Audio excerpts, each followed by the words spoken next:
जन लोकपाल पर केजरीवाल और उपराज्यपाल में सीधा टकराव। सीएम ने एलजी से चिट्ठी लिखकर पूछा, बिल देखे बगैर कैसे बताया गैर कानूनी।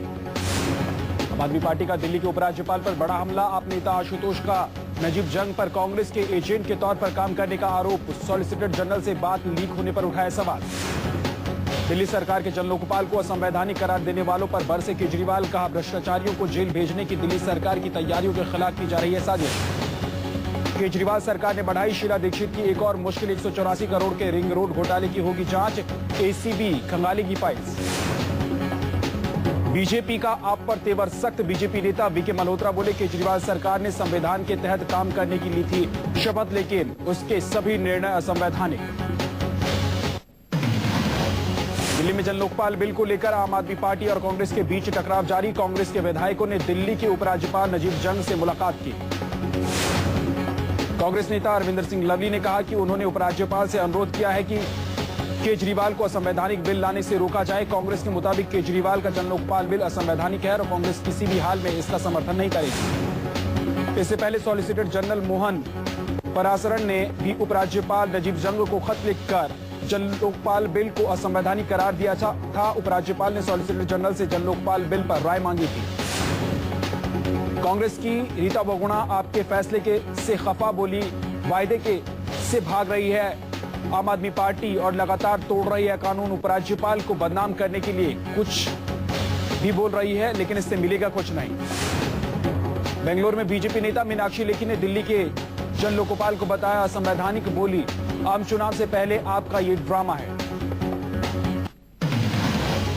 दिल्ली के सीएम केजरीवाल को सुप्रीम कोर्ट का नोटिस। केजरीवाल के खिलाफ दायर मानहानि का मामला। केजरीवाल ने कपिल सिब्बल के बेटे अमित पर लगाए थे आरोप। बुराड़ी में ऑटो चालकों के साथ केजरीवाल की महासभा। सीएम ने छीना पुलिस से ऑटो जब्त करने का अधिकार। हर साल 1 अप्रैल को ऑटो किराए की होगी समीक्षा। दिल्ली के ऑटो वालों को केजरीवाल की नसीहत। बोले, सवारियों से बदतमीजी नहीं, सवारियों से बातचीत करने के लिए दी जाएगी ट्रेनिंग। दिल्ली पुलिस ने विज्ञापन के जरिए साधा केजरीवाल पर निशाना। कहा, बिना इजाजत धरना अवैध। धरने से पहले जगह के लिए पुलिस से संपर्क करने की सलाह। दिल्ली में महिलाओं के बीच फंसे केजरीवाल के मंत्री गिरीश सोनी। अफसरों के तामझाम के साथ दौरे में फंसे। हाथ जोड़ने के बाद भी नहीं थमा आक्रोश। आपके बागी विनोद कुमार बिन्नी ने राष्ट्रपति प्रणब मुखर्जी से की मुलाकात। दिल्ली के ताजा हालात की चर्चा। केजरीवाल सरकार को बर्खास्त करने की मांग। दिल्ली के शिक्षा मंत्री मनीष सिसोदिया ने स्ट्रीट लाइट केस पर दी सफाई। बोले, संविधान के तहत की जा रही जांच। संविधान में कहां लिखा है कि करप्शन के खिलाफ कानून नहीं है। बिजली कटौती पर सुप्रीम कोर्ट से दिल्ली वालों और बीएसईएस को राहत। एनटीपीसी को 26 मार्च तक कटौती न करने का आदेश। बीएसईएस को भी 2 हफ्ते में 50 करोड़ रुपए देने को कहा। दिल्ली के मुख्यमंत्री अरविंद केजरीवाल बिजली कंपनियों पर बरसे। बोले, बिजली नहीं दी तो उन्हें दिल्ली से भगा देंगे। केजरीवाल ने अनिल अंबानी की कंपनी को कहा चोर, लेकिन टाटा की कंपनी की तारीफ की। बोले, सरकार को बदनाम करने के लिए बिजली कंपनी ने बकाया पैसे नहीं दिए। हरियाणा के मुख्यमंत्री भूपेंद्र सिंह हुड्डा फिर बने खाप के वकील। खाप को बताया संस्कृति का अहम हिस्सा। बयान पर सामाजिक कार्यकर्ता का कड़ा विरोध।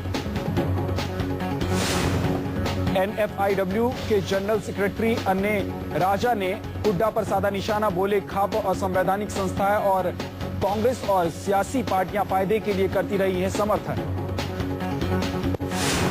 मुंबई में कांग्रेस एनसीपी के बीच सीटों को लेकर तनातनी। एनसीपी पुराने फॉर्मूले के साथ 22 सीटों पर चुनाव लड़ने के लिए अड़ी, लेकिन कांग्रेस चाहती है फॉर्मूले में बदलाव।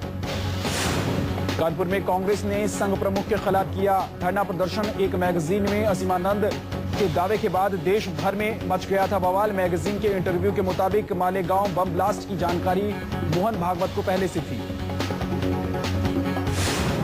भोपाल में युवा कांग्रेस वयम घोटाले के खिलाफ सड़कों पर उतरी। आज ब्लैक डे मनाया। शिवराज सरकार को दी धमकी। सीबीआई जांच का करे ऐलान, नहीं तो सड़कों पर होगा धरना प्रदर्शन। नक्सलियों के गढ़ में राहुल गांधी की धमक। रांची में किया रोड शो। रामगढ़ में आदिवासी महिलाओं से किया संवाद। रामगढ़ कुजू में राहुल ने लोगों को किया संबोधित। घोषणा पत्र पर लोगों से ली राय। यूपी सरकार की योजनाओं के बारे में की बात। राहुल गांधी ने अपने रोड शो के दौरान कांग्रेस के परंपरागत आदिवासी वोट बैंक को भी टटोलने की कोशिश की। संसद विधानसभा में मौका देने की वकालत।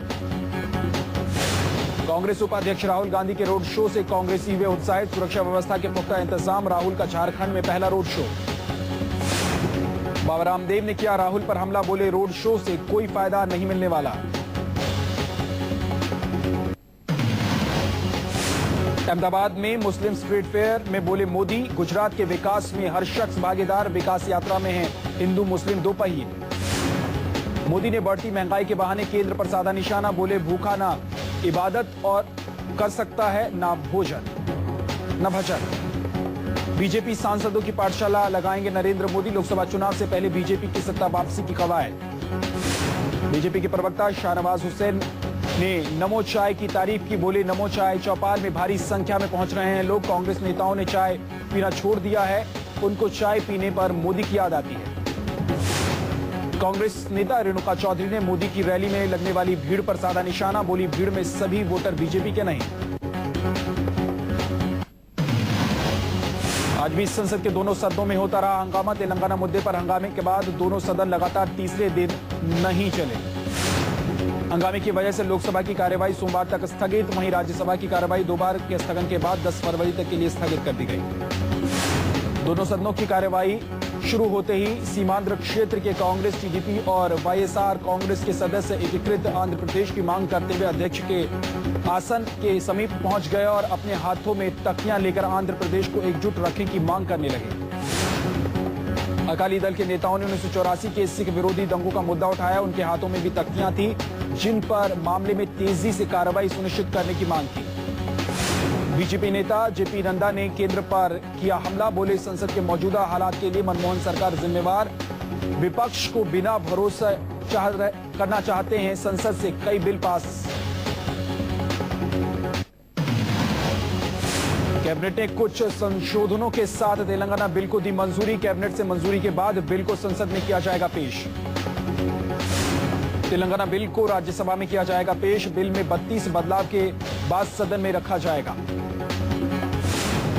सरकार की कोशिश है कि इसी सत्र में अलग तेलंगाना राज्य का बिल हो पास। बिल पर कई दूसरे दलों के साथ साथ कांग्रेस सांसदों ने भी किया विरोध। तेलंगाना मसले पर संसद से सड़क तक प्रदर्शन जारी। आंध्र के सियासी पार्टियों ने अलग राज्य बनाने का किया विरोध। सुप्रीम कोर्ट में तेलंगाना गठन के खिलाफ सुप्रीम कोर्ट में दायर सभी 9 याचिकाएं खारिज। अलग तेलंगाना पर संसद से सड़क तक हंगामा जारी। जम्मू कश्मीर के सीएम ने अपने मंत्री साबिर अहमद खान का इस्तीफा किया मंजूर। उपराज्यपाल के पास भेजा इस्तीफा। मंत्री पर यौन शोषण का लगा है आरोप।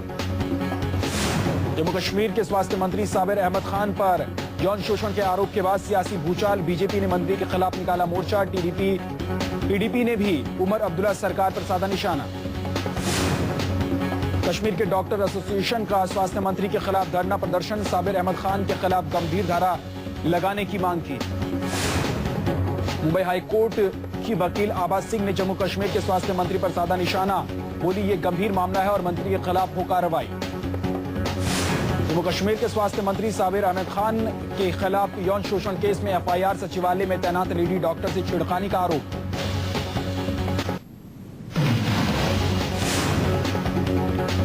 अनशन पर बैठा आशुतोष महाराज का बेटा। अंतिम संस्कार के लिए पिता के शव की मांग। गांव में पूरा परिवार भी अनशन पर बैठा। बिहार के मधुबनी में अनशन पर संत का पूरा परिवार। 11 दिन से प्रिजन में आशुतोष महाराज का शरीर। आश्रम के बाहर सुरक्षा के पुख्ता इंतजाम। जोधपुर सेशंस कोर्ट ने आसाराम के खिलाफ आरोप किए थे। आसाराम और उनकी सहयोगी संचिता गुप्ता और शरद चंद्र के खिलाफ बाल श्रम से जुड़े धारा 26 के अलावा पुलिस के सभी आरोप लगाए गए। All India people's front Delhi Jan Lokpal bill में एनजीओ और कॉरपोरेट सेक्टर को शामिल करने के लिए अनशन पर बैठी अखिलेंद्र प्रताप सिंह की अगुवाई में दिल्ली में 10 दिन का अनशन। ऑल इंडिया पीपल फ्रंट के संयोजक अखिलेंद्र प्रताप सिंह खुद 10 दिनों तक उपवास पर बैठे। केंद्र के लोकपाल बिल में भी संशोधन की मांग। चुनावी साल में लोगों को सरकारी तोहफा। सीएनजी की कीमत में 15 रुपए किलो की कटौती। पीएनजी में भी कटौती। नीडो हत्या मामले में दिल्ली पुलिस को फिर फटकार। पोस्टमार्टम रिपोर्ट नहीं मिलने पर दिल्ली हाई कोर्ट ने पूछा सवाल, क्या इनसे रिपोर्ट नहीं देना चाहती। दिल्ली से सटे नोएडा में संदिग्ध हालत में नवविवाहिता की मौत। मायके वालों ने ससुराल पर लगाया दहेज उत्पीड़न का आरोप। हाल ही में सॉफ्टवेयर इंजीनियर से ब्याही गई थी मृतक। राजस्थान के सीकर में 14 साल की स्कूली छात्रा का गैंगरेप के बाद मर्डर। गुनहगारों ने आबरू लूटने के बाद पीड़ित को कुएं में फेंका। स्कूल से लौटते वक्त छात्रा के साथ हैवानियत। मुजफ्फरनगर के बाद शामली में भी सामने आया दंगा। पीड़ित बताकर मुआवजा वसूलने का खेल। जिला प्रशासन ने बैंक खाता सीज कर फर्जी पीड़ितों से वापस ली मुआवजे की रकम। पश्चिम बंगाल के हावड़ा जिले में एक ही परिवार की 2 महिलाओं के साथ गैंगरेप का मामला सामने आया है। दोनों महिलाएं रिश्ते में सास और बहू हैं। आरोपों के मुताबिक सास और बहू के साथ 8 लोगों ने मिलकर किया गैंगरेप। सभी आरोपी तृणमूल कांग्रेस के समर्थक बताए जा रहे हैं। पुलिस ने सभी को गिरफ्तार कर लिया है। आरोप है नशे में धुत 7-8 लोगों ने जबरन घर में घुसकर वारदात को न केवल अंजाम दिया बल्कि अपनी करतूत का वीडियो भी बनाया। दोनों पीड़ित को इलाज के लिए अस्पताल में भर्ती कराया गया है, जहां एक की हालत गंभीर बताई जा रही है। पीड़िता का आरोप है कि राजनीतिक रंजिश के कारण तृणमूल कांग्रेस के लोगों ने उनके साथ रेप किया। ममता राज में महिलाओं के साथ बढ़ रहे अपराध पर महिला आयोग ने अपनी नाराजगी जाहिर की है। महिला आयोग की अध्यक्ष ममता शर्मा ने कहा है कि मामला बेहद गंभीर है और दोषियों को सख्त से सख्त सजा मिलनी चाहिए। बंगाल में हुई दरिंदगी को लेकर विपक्ष ने भी ममता सरकार को अपने निशाने पर लिया है। सीपीआई नेता गुरदास दास गुप्ता ने इस पूरी वारदात के लिए सरकार को जिम्मेदार ठहराया है।